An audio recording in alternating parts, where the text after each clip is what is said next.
Right.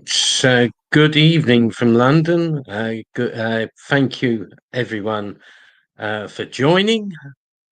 This is Dr. Dermot Hudson, the chairman of the British Group for the Study of the Juche idea and chairman of the Korean Friendship Association of the UK. And this is the 17th live stream of the SONGUN007 channel and KFA UK in the British Group for the Study of the Juche idea. And as usual, the format is I'm going to speak for a bit and then I will take some questions, and we run for about an hour or maybe a bit over an hour, maybe an hour and 15 minutes and an hour and 10 minutes. I mean, there's a lot of subjects to cover. There's going to be a number of DPRK anniversaries that come up soon, including the solemn anniversary of the passing away of the great leader, Comrade Kim Jong-il. KFA UK and the British Group for the Study of the Juche idea will have a solemn online commemorative event on Monday 16th, and I will also be uploading a few videos about the different anniversaries of the DPRK that occur in the coming weeks. And I'm sure the subject that is on everyone's minds is, of course, Syria. And I'm going to say a bit about that first before I go into the two main topics of this video, which I originally planned.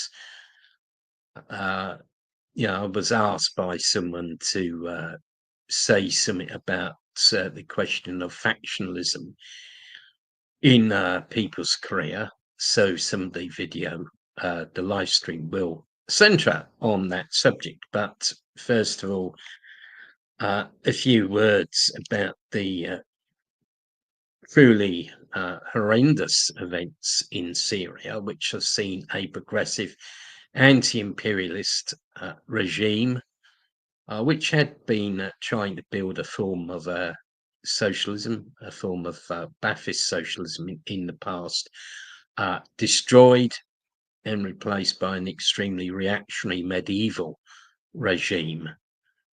And this was thanks to US imperialism. And of course, there's some silly people who try to make comparisons between the DPRK and Syria. I mean, this always happens time and time again. The DPRK is compared to the former revisionist Soviet Union. It's compared to the former German Democratic Republic. It's compared to Iraq. It's compared to Libya. And now it's Syria. But really, there's no comparison. I think, to put it things briefly, the reasons for the fall of Syria were, first of all, internal betrayal, internal treason. The Syrian army just suddenly pulled back. Secondly, dependence on outside forces, which, of course, is completely opposite to the teaching of the Juche idea and the practice of the DPRK. Also, Assad didn't have a self-reliant economy, therefore was very vulnerable to the imperialist sanctions. And rather unfortunately, in my opinion, Assad seemed to pursue a variant of perestroika and glasnost, which unleashed counter-revolution. And of course, Syria didn't block the ideological infiltration of imperialism. In fact, I found a picture of a KFC in Syria, which admittedly KFC pulled out of Syria, but the fact they were there in the first place shows that the imperialists were infiltrating their culture, ideology, indeed capital into Syria with the aim of breaking down the Ba'athist socialism there. Anyway, this leads on, I think, logically to the next topic, that of how the DPRK deals with factionalism and with internal treason. And of course, Syria, the USSR, GDR, and I believe Iraq were all betrayed from within. There was no failure of socialism as propagandized by the imperialists. So, how's the DPRK dealt with internal treason? Well, today, 13th of December, is the 11th anniversary of the final defeat and liquidation of the modern factionalist clique of the anti-party counter-revolutionaries in the DPRK.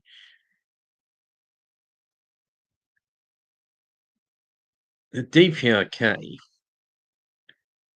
under the leadership of dear respected Marshal Kim Jong-un, defeated an attempt by the modern-day factionalists to overthrow the state and socialist system of the DPRK.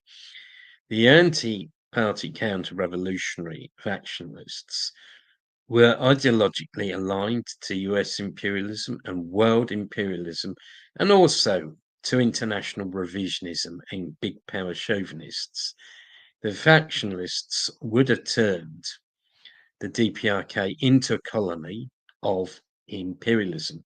As dear respected Marshal Kim Jong-un said, and I quote, "The identity of the modern version of the factionalist group is that it was an ideologically degenerate entity which was outwardly overcome with fear for the pressure by the imperialists and inwardly contaminated with bourgeois ideology and culture." End of quote.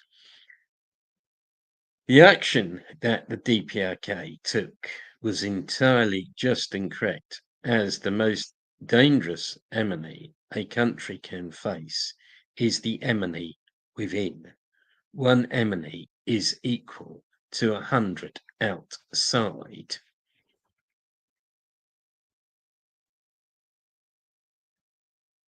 The DPRK is on the road of final victory. As Marshal Kim Jong-un said,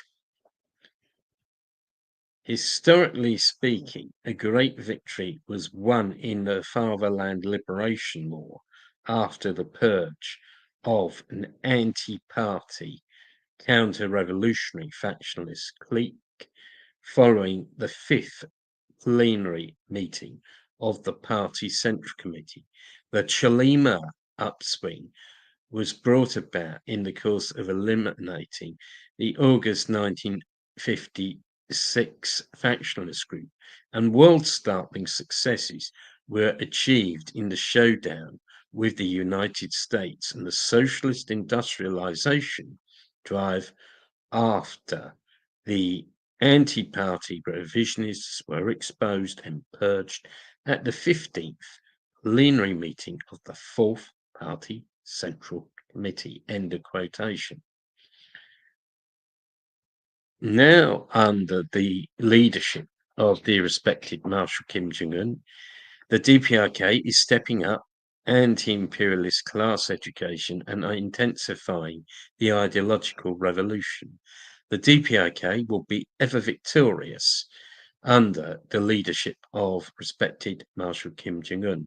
It is also stepping up education in the revolutionary traditions of Mount Paktu. I'm sure you've all seen the pictures on KCNA of people like trade unionists and students visiting Mount Paktu. The DPRK is upholding the revolutionary banner of self-reliance. The 11 years since the defeat of the modern factionalist clique have been years of advance and growth, which have seen a rapid economic growth and the emergence of People's Korea as a proud independent power of Juche. Each day, the DPRK grows stronger. Today, People's Korea, led by respected Marshal Kim Jong-un, is stepping up the struggle against the anti-socialist acts and non-socialist practices, as well as counter-revolutionary and opportunist ideology. The 2013 modern factionalist clique were the last counter-revolutionary factionalists to be liquidated in the DPRK. Factionalism is hated by the Korean people and has a long history. Factionalism in Korea went back to before the beginning of the communist movement in Korea in the 1920s. Factionalism was usually combined with the habit of looking up to big powers, fawning on them, and advocating dependence on them. In the 1900s, the feudal ruling class in Korea, instead of building up industry and national defense to counter the menace of the Japanese, instead split into factions, each worshipping foreign powers such as Japan, Tsarist Russia, China, and the US. As a result, Korea lost its independence and became a colony of Japan, something that was to last for 4 decades. The bourgeois nationalist movement was no better than the feudal ruling class. It split into factions, each of them not looking to the Korean people for support or trying to mobilize them, but instead pinning their hopes on different big powers, such as the US and Japan, or China, or Russia. This practice was carried over into the early communist movement in Korea. Instead of uniting and going down among the masses, the communist movement split into factions, largely drawn from people of petty bourgeois, middle class, and ruined gentry origin, who indulged in empty talk divorced from the masses. Each faction vied with the other to win recognition from the Comintern or Third International. As a result, the Korean Communist Party was dissolved in 1928. The great leader, Comrade Kim Il-sung, instead of relying on existing factions, formed a communist nucleus from revolutionary anti-imperialist youth and went deep down among the popular masses. He formed the Down with Imperialism Union as the starting point of the anti-Japanese armed struggle. The Down with Imperialism Union is the historical roots of the Workers' Party Korea. It was the first communist revolutionary organization which organically combined the struggle for national liberation and independence with the struggle for class emancipation. These two were fused together. After liberation in 1945, the building of a new People's Korea, a Korea of people's democracy and independence, began, and the Workers' Party Korea was founded on the 10th of October 1945. For the sake of unity, as well as a gesture of magnanimity, Comrade Kim Il-sung took a broad-minded stance and allowed factionalist positions in the leadership. even though they'd done nothing in the struggle for the liberation of Korea. However, just as a leopard cannot change its spots, the factionalists did not change their ways, but instead worked to undermine the country and party from within. It was during the fierce Fatherland Liberation War against the US imperialist aggressors that the factionalists first showed their hand and their true, hideous nature. The Pak Hon Yong Lee Sung Yup spy clique were the agents of the US imperialist Central Intelligence Agency. They were exposed at a plenary meeting of the Central Committee of the Workers' Party of Korea. These factionalists betrayed the country, caused losses in the war, and planned to overthrow the leadership. The great revolutionary leader, Generalissimo Kim Il-sung, smashed them and saved the DPRK from being sold to the US and turned into a slave colony of US imperialism. The Workers' Party of Korea launched the struggle against modern revisionism in 1955. The Workers' Party of Korea, or WPK, saw the struggle against modern revisionism as being closely tied up to the struggle to defend independence and to avoid copying other countries, or in other words, to establish Juche, as Comrade Kim Il-sung said. In 1955, therefore, our party set forth the definite policy of establishing Juche and has been persistently urging an energetic ideological struggle to carry it through ever since. The year 1955 marked a turning point in our party's consistent struggle against dogmatism. It was also at that time, in fact, that we started our struggle against modern revisionism that had emerged within the socialist camp. Our struggle against dogmatism was thus linked up with the struggle against modern revisionism. End of quotation. Comrade Kim Il-sung, in his famous and celebrated work on eliminating dogmatism and formalism and establishing Juche in ideological work, December 28, 1955, pointed out that a faction within the WPK, on returning from a visit to the Soviet Union, had demanded that Korea should drop its slogan against US imperialism on the grounds that the USSR was following their line of easing international tension.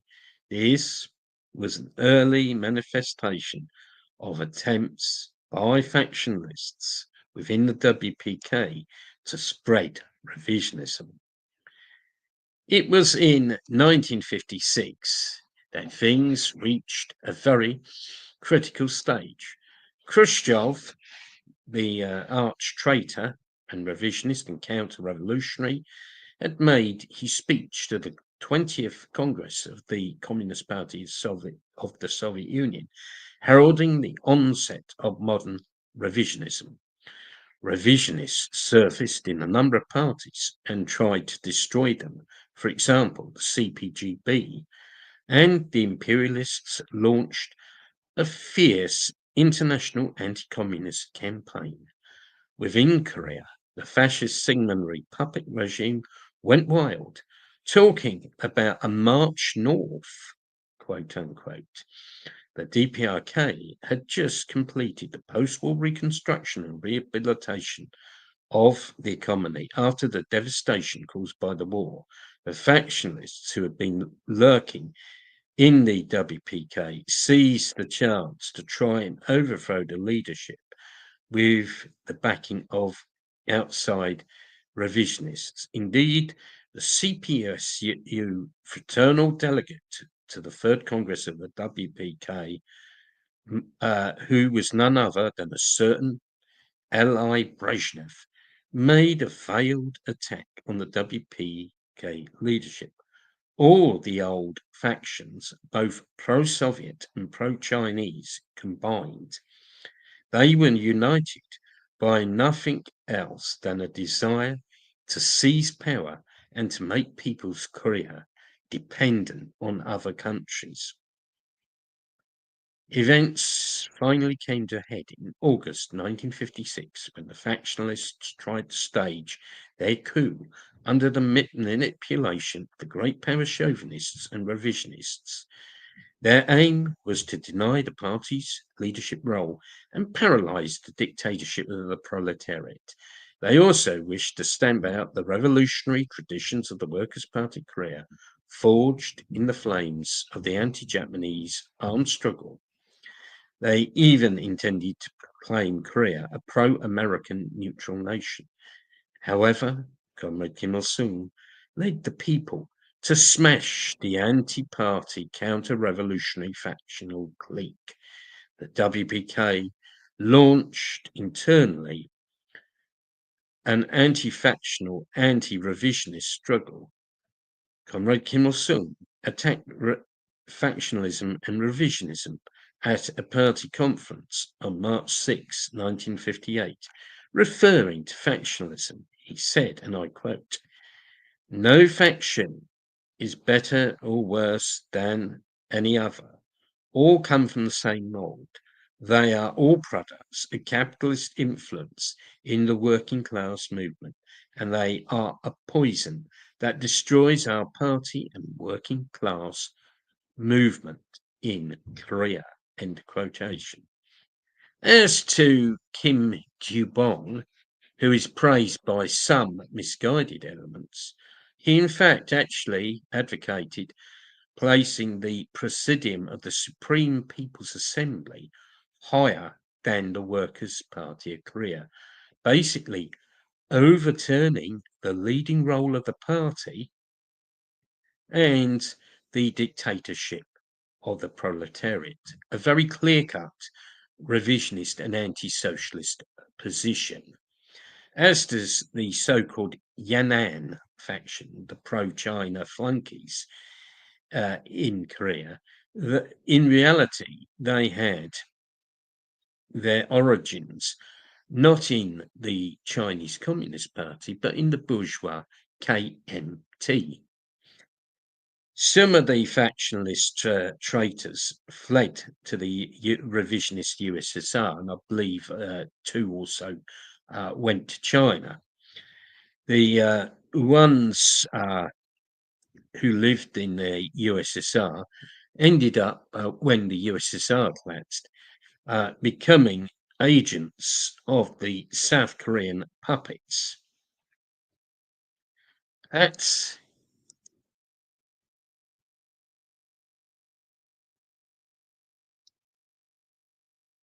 the 15th plenary meeting of the Fourth Party Central Committee in 1967, a clique of anti-party revisionists and counter-revolutionaries were exposed and purged. After that, the monolithic ideological system of Juche was established. Had all the groups of factionalist traitors not been defeated, the DPRK would not exist today. It is as simple as that. By establishing Juche, by defeating the factionalists and flunkists and revisionists, the WPK, under the guidance of President Kim Il-sung and Chairman Kim Jong-il, was able to build an independent power, a socialist paradise, a state that is independent, self-sufficient, and self-defensive. The DPRK not only industrialized and improved living standards, but became a nuclear power of Juche and an ICPBM power. The factionalists have been proved wrong 100 times and 1,000 times. In contrast to the solidity and unity of the DPRK, South Korea is ridden with internal contradictions, and is plagued by instability. And this was thrown into very sharp relief last week. Suddenly, at around 2300 hours Korean time, on Tuesday, 3rd of December, Yoon Suk-yeol, the boss of the puppet regime in the US colony of South Korea, or Republic of Korea, declared martial law, claiming that it was necessary, and I quote, to root out pro-North forces and uphold the constitutional order. Only hours later, Yoon cancelled martial law. So why did Yoon instigate martial law and then cancel it? And more broadly, what did the declaration of martial law actually mean? Well, I'll answer the last question first. In the 1960s, 1970s, and 1980s, martial law was commonplace in South Korea. In fact, it was often called at the drop of a hat by successive dictators such as Park Chung-hee, Chun Doo-hwan, and Roh Tae-woo. In 1980, about 5,000 citizens of the southeastern city of Gwangju in South Korea were massacred by the South Korean puppet army after martial law was declared. And you'll notice that the human rights liberals never talk about this. Many South Korean rulers came from the South Korean military and had actually been trained in the US, often at the West Point Academy.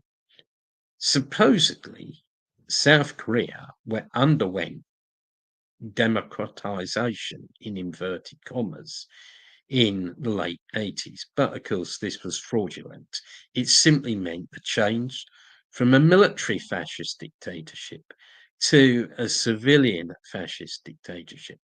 It was a carefully crafted and honed propaganda move by the US imperialists, who are the real rulers of the Republic of Korea, to present a false image of fake liberal democracy to the world. Of course, freedom, democracy, and human rights in South Korea are but an illusion. Deep down, South Korea is a fascist state, an ultra-fascist state, in fact, controlled by the United States. Yoon's declaration of martial law was not something unusual or untypical or some kind of abbreviation. It was, in fact, quite normal for South Korea. In the Republic of Korea, communist and leftist activities are banned by the national security law. In the past, communist leaders were executed in the Republic of Korea. Despite the repressive nature of the Republic of Korea, many European and American liberal academics and journalists have been recruited by South Korea to create false propaganda, which both promotes South Korea as, quote, a liberal human rights paradise, and, quote, a model of prosperity, as well as continually attacking the Socialist Democratic People's Republic of Korea and spreading all kinds of malicious disinformation about it. Yoon declared martial law, not supposedly to root out pro-North Korean forces. Such an assertion is, of course, complete nonsense, not least of all because the DPRK abandoned the goal of unification in 2023. But he declared martial law to suppress opposition to his crisis-ridden rule and to cover up corruption scandals. The Yoon regime in South Korea is in deep crisis, There have been dozens of corruption scandals around Yun.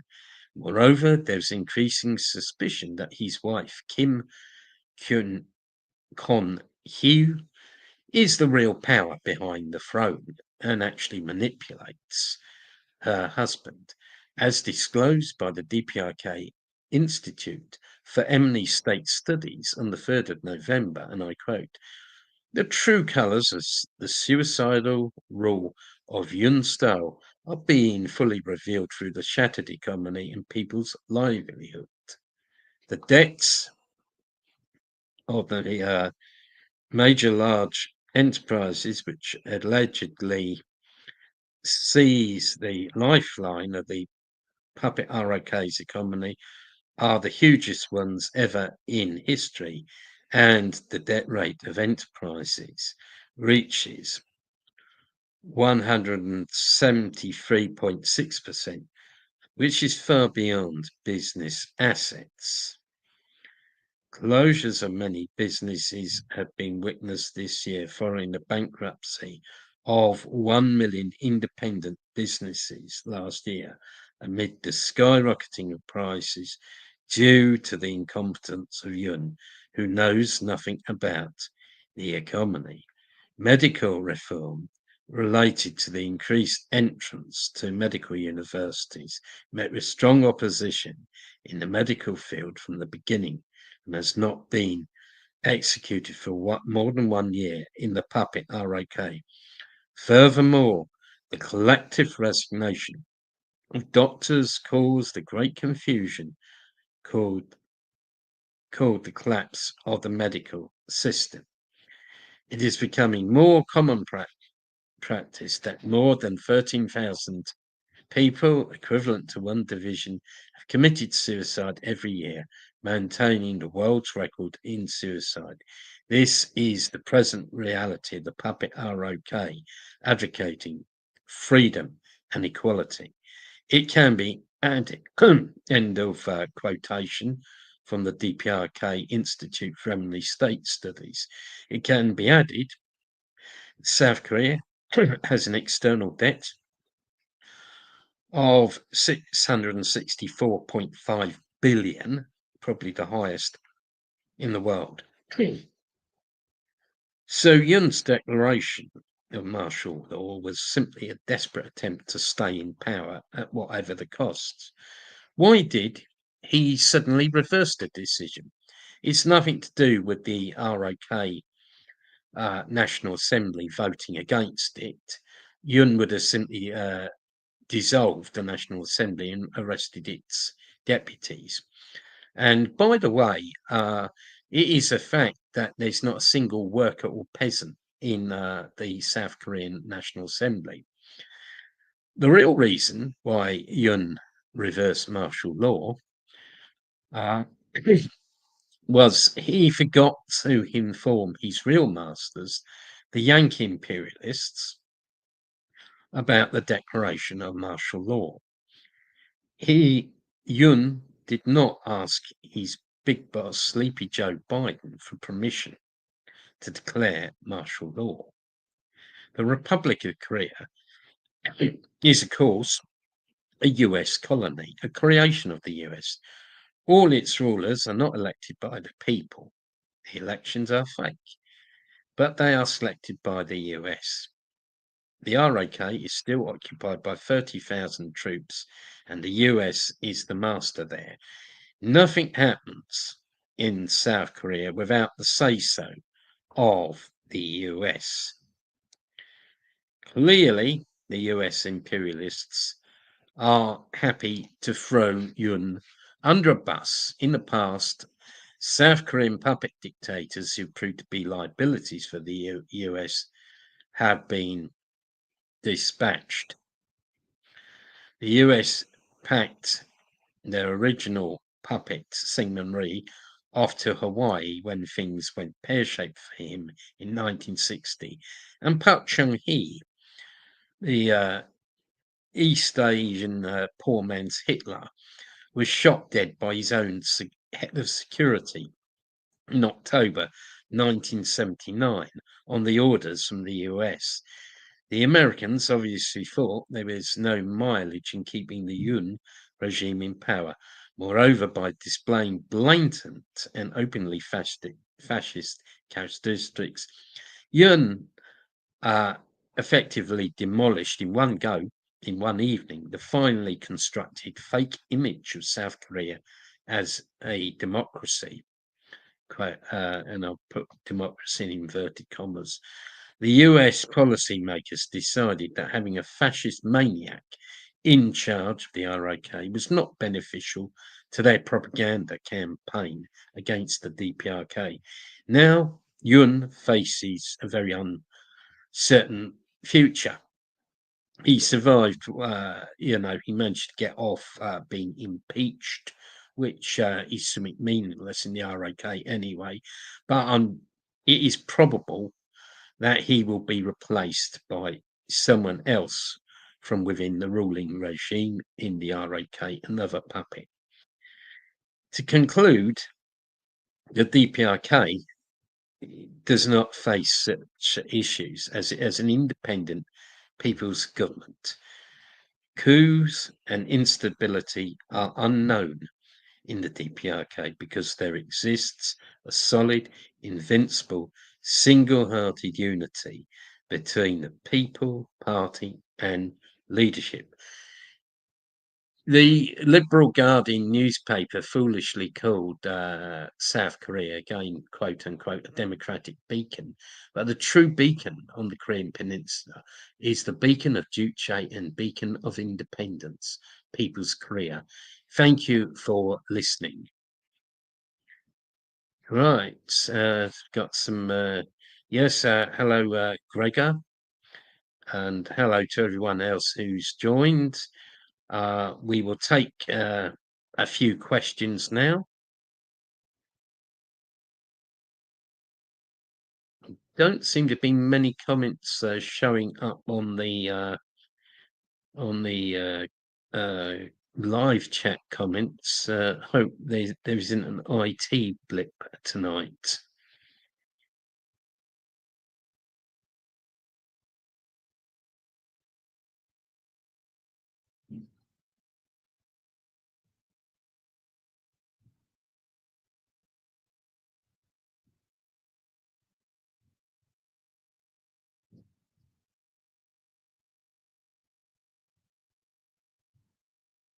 Hmm.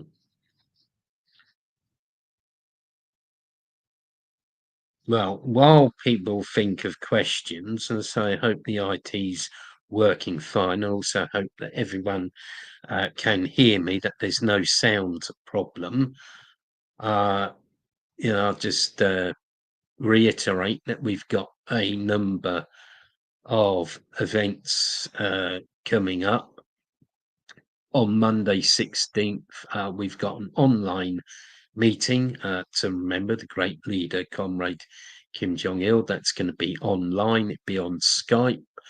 If you're new, please register for the event by filling in one of our registration forms.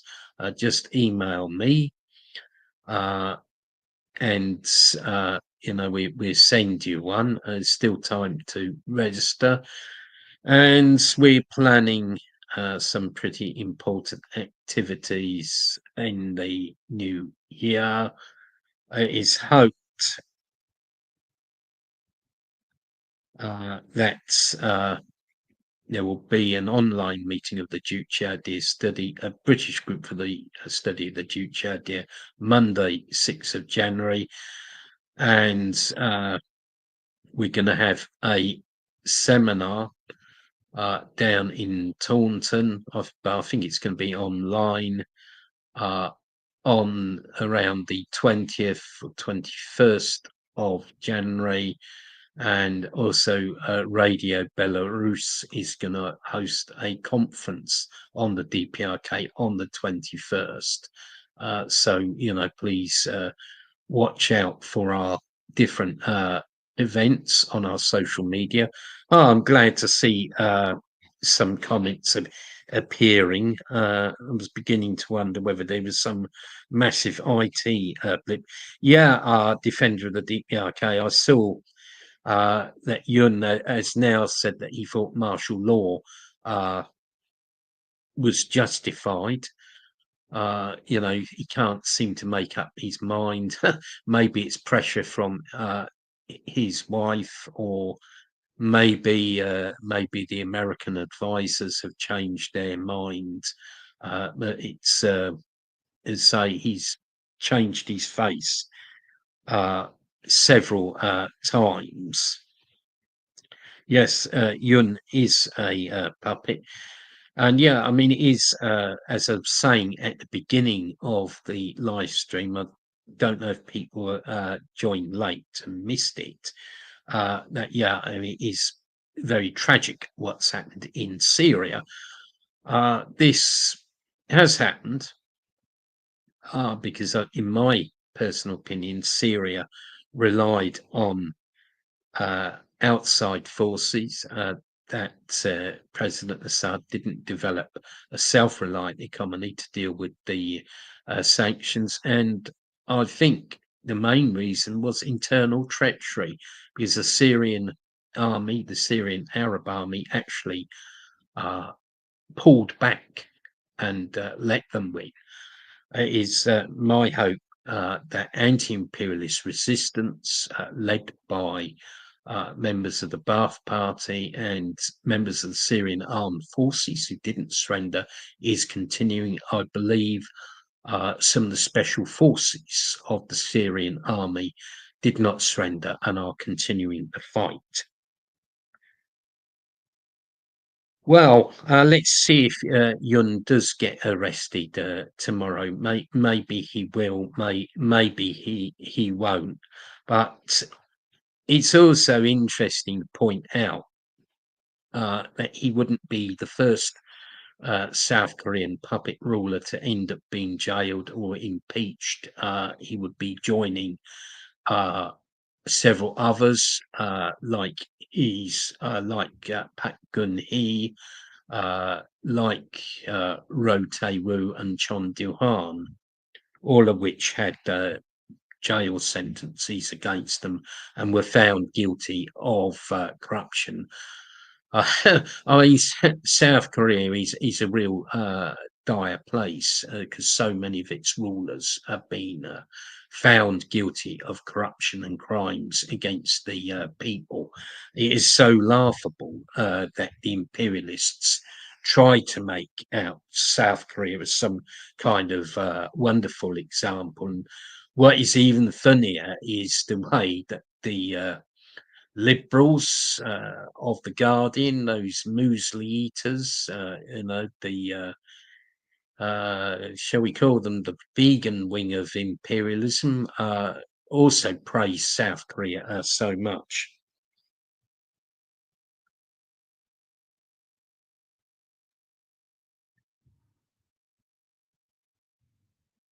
Yes, the terrorists and Islamic extremists are now in charge in Syria. Basically, I believe it is Al Qaeda have been rebranded as something else.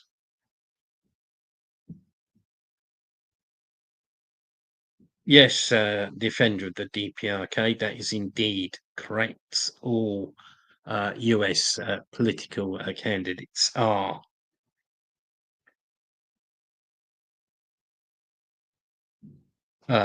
selected by the US. They are total puppets. I mean, many have actually lived in the US or have been educated in the US as well.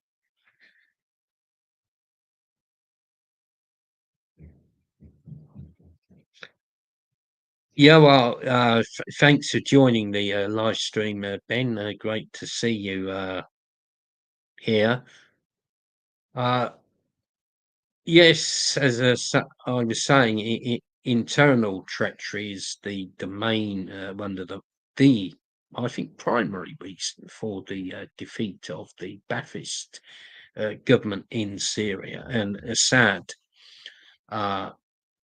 Yeah, I don't know enough about Syria, but I think it's, as you say, Assad didn't develop strong ties to the masses, though there were attempts to study the Juche idea in Syria. And some of the other parties in the coalition, because let's not forget that, in fact, Assad actually led a coalition government under the National Progressive Front. Some of the other smaller parties in that coalition were actually very interested in the Juche idea and studying it, like the Socialist Unionist Party of Syria. Now, I've actually got a book written by a Syrian author on the DPRK.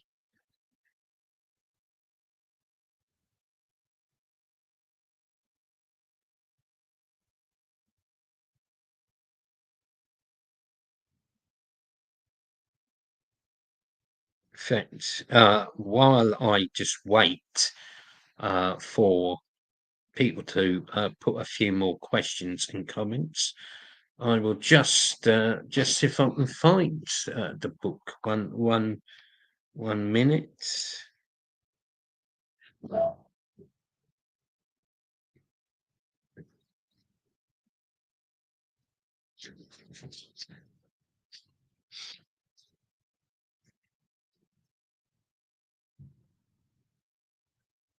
Yes, I've got it here. It's called Kim Il-sungism, Theory and Practice, and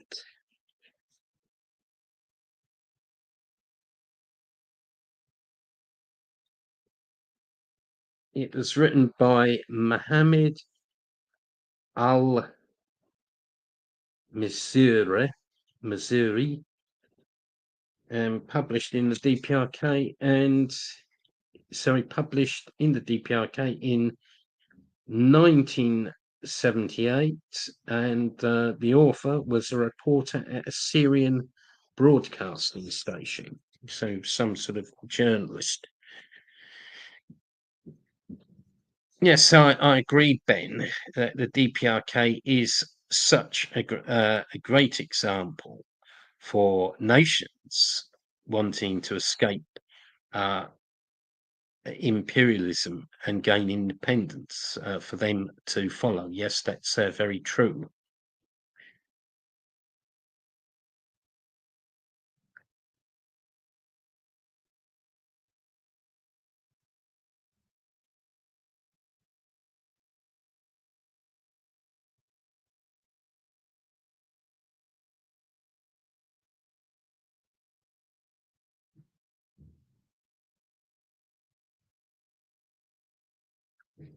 Very soon, there will be an important plenum of the Central Committee of the Workers' Party of Korea.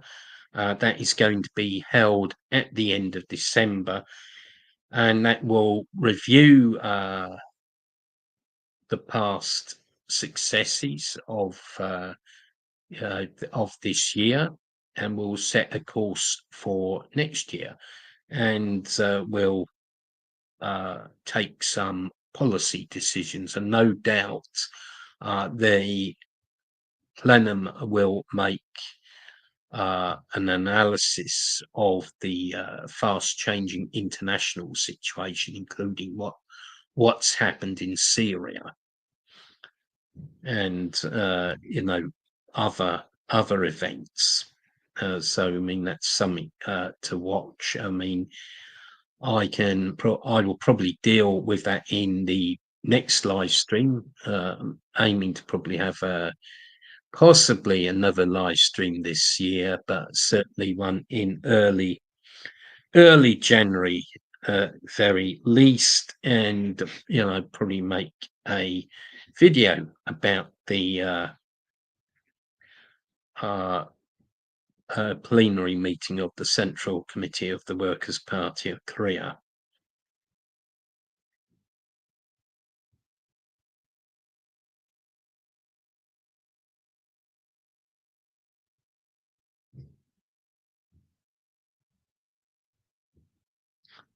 Yes, Ben, I'm very sure that there will be a report will be issued on the progress of the modernisation of the countryside and the construction of new housing in the rural areas. Now, I'm not sure whether they will release exact numbers. Maybe they will, or maybe those will actually be released at the ninth Congress of the Workers' Party of Korea, which will be in 2026.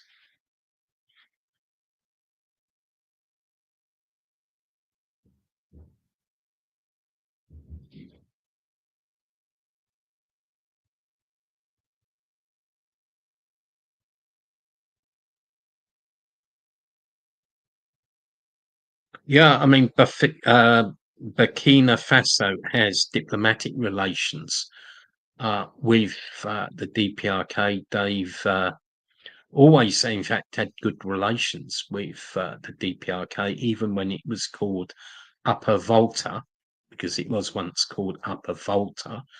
And Captain Thomas Sankara, uh, when he led the revolution, changed the name of the country. And I believe, I mean, I'll stand open to correction because it's not, again, it's not a country I know too much about. Then he changed name to Burkina Faso, which actually means uh, land of upright men. You know, I stand. People want to correct me on that.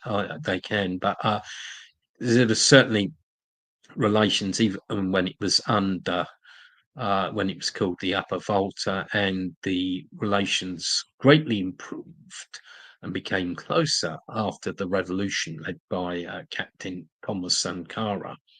And there were many Juche idea study groups formed in Burkina Faso, and the relations continued under the regime that replaced Thomas Sankara as well. So yeah, I mean it's a country that the DPRK has good relations with. I would stress that in fact the DPRK enjoyed good relations with most African countries to a greater or lesser extent, with just a few exceptions. And, among those exceptions, not naming certain countries, there were, of course, what were really outposts of neocolonialism and reaction in Africa.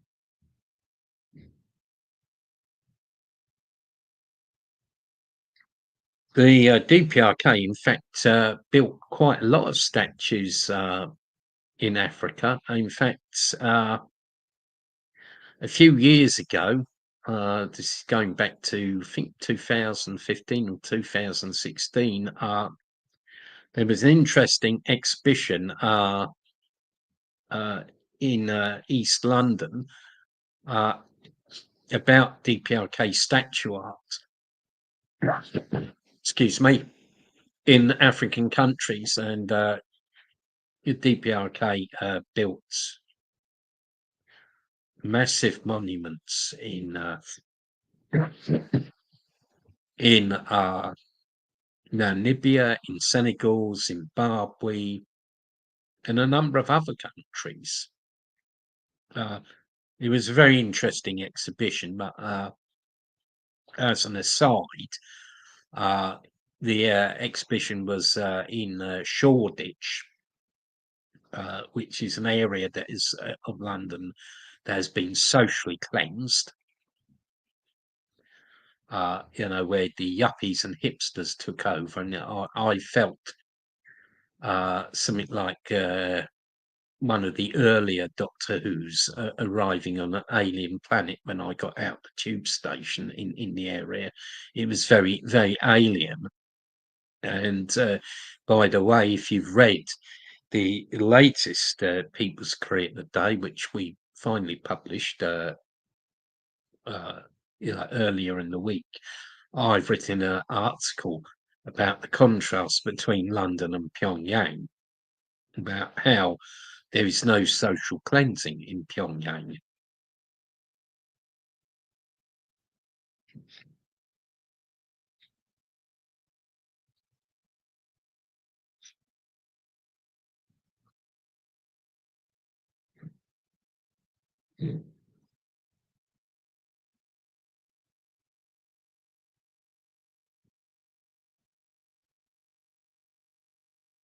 Yeah, I mean, the DPRK carries out construction work outside the DPRK, not just statues, but also has helped, for example, to build irrigation facilities in a number of countries in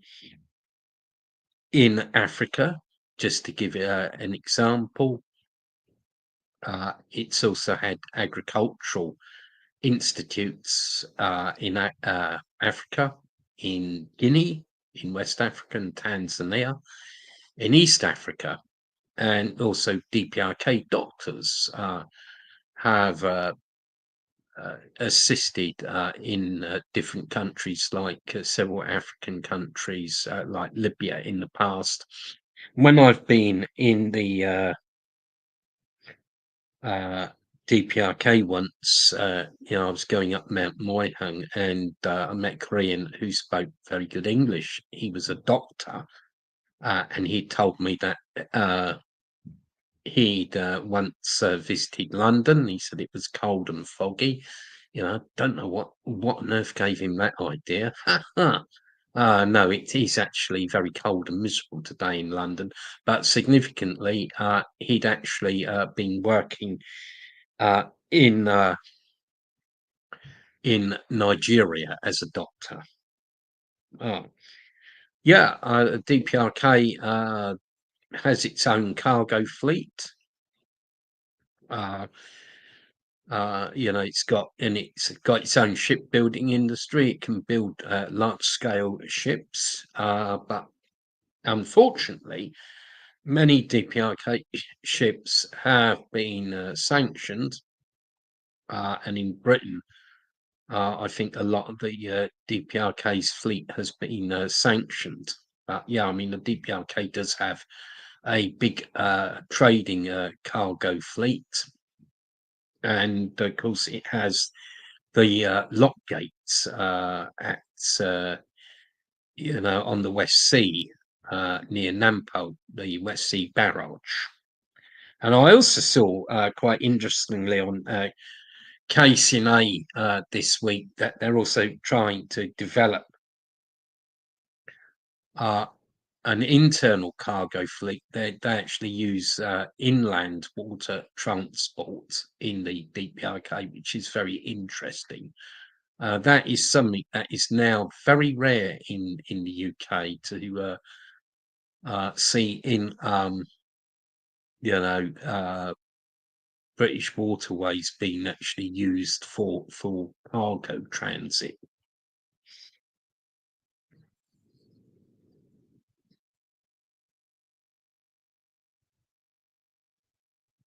Yeah, I mean the sanctions against the DPRK are very severe. The UN ones and the US ones, and you would have all seen, I think, that the US decided to keep the DPRK and Cuba and Iran and Syria on this ridiculous list of so-called state sponsors of terrorism. And of course, this is actually another layer of sanctions against the DPRK by the US, and the pretext for it is absolute nonsense. It's and when you can also consider the fact that the US is the #1 terrorist in the world, and the US have just supported terrorists taking over Syria. It's nonsense for the DPRK to be blamed over terrorism and to be falsely labelled as a sponsor, a state sponsor of international terrorism.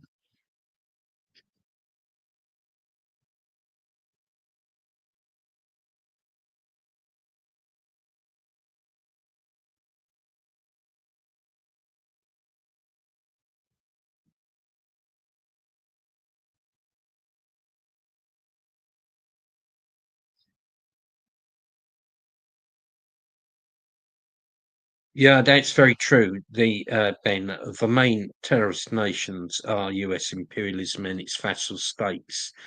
There's no competition. They dwarf every other terrorist organization. Yeah, indeed, that is true. I mean, when you think that during the Fatherland Liberation War, the US killed at least 1.2 million people, at least.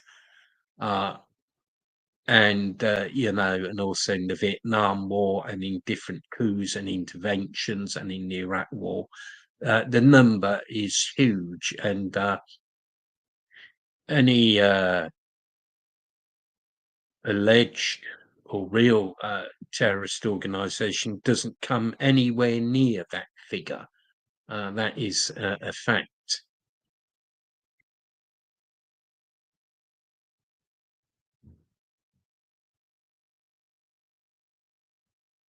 Okay, well, we take a few more questions and then I think, sign off for the evening.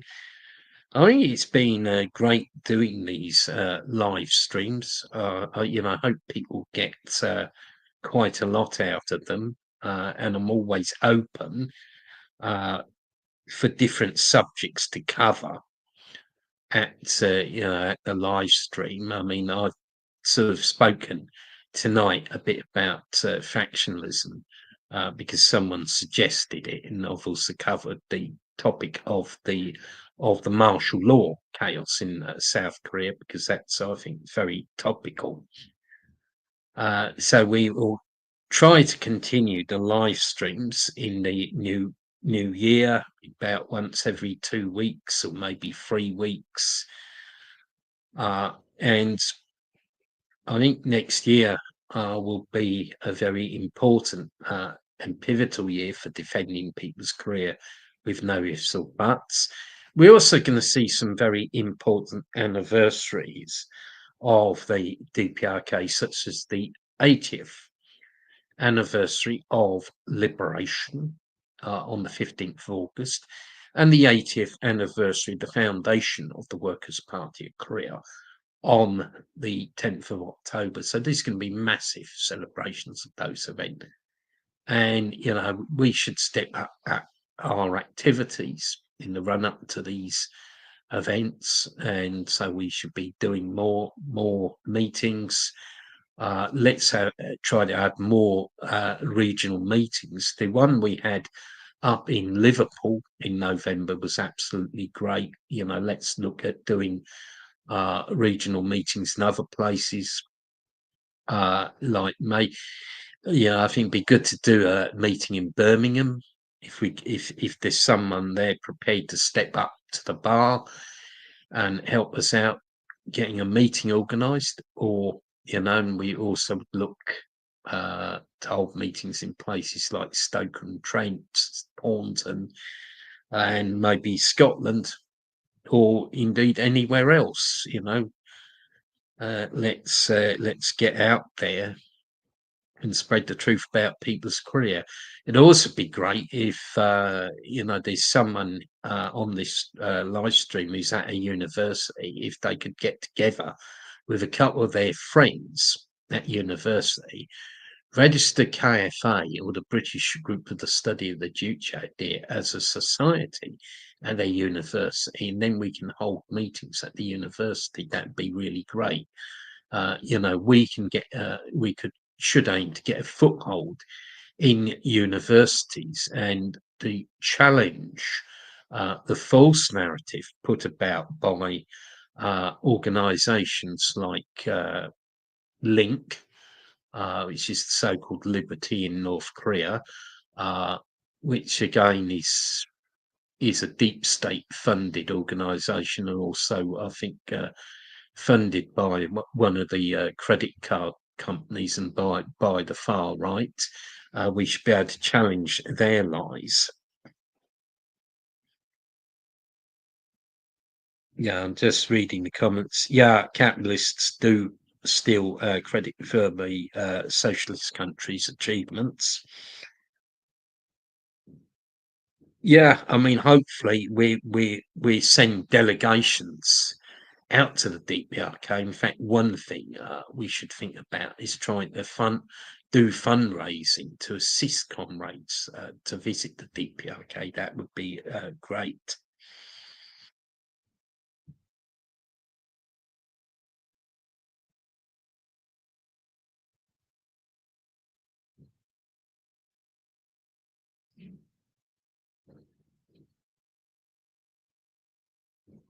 Right, so just hang on for a little bit in case there's any further questions or comments. I don't want to sort of cut anyone off.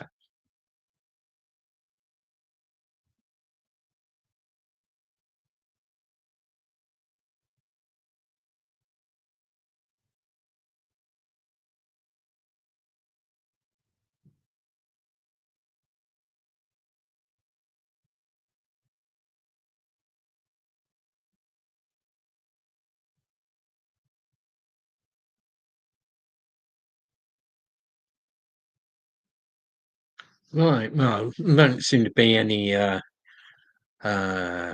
questions or comments. It's been a little bit quiet tonight, but I think it's been uh, very productive. Uh, so, I'll be hopefully back in a few weeks with another live stream. And don't forget, we've got an online meeting on the 16th. So I wish all viewers on the live stream happy festive season. I mean, some people celebrate Christmas and some do not. I mean, of course, Christmas was actually really celebrated long before Christianity is the pagan end of year festival. But if you're going to celebrate it, I wish you happy celebrations, and of course a very happy new year. And on the December 27th, it will be DPRK Socialist Constitution Day. So happy DPRK Socialist Constitution Day. So I wish everybody a good evening. Long live KFA UK, long live the British Group for the Study of the Juche idea, long live People's Career, long live self-reliance. Manse, goodbye.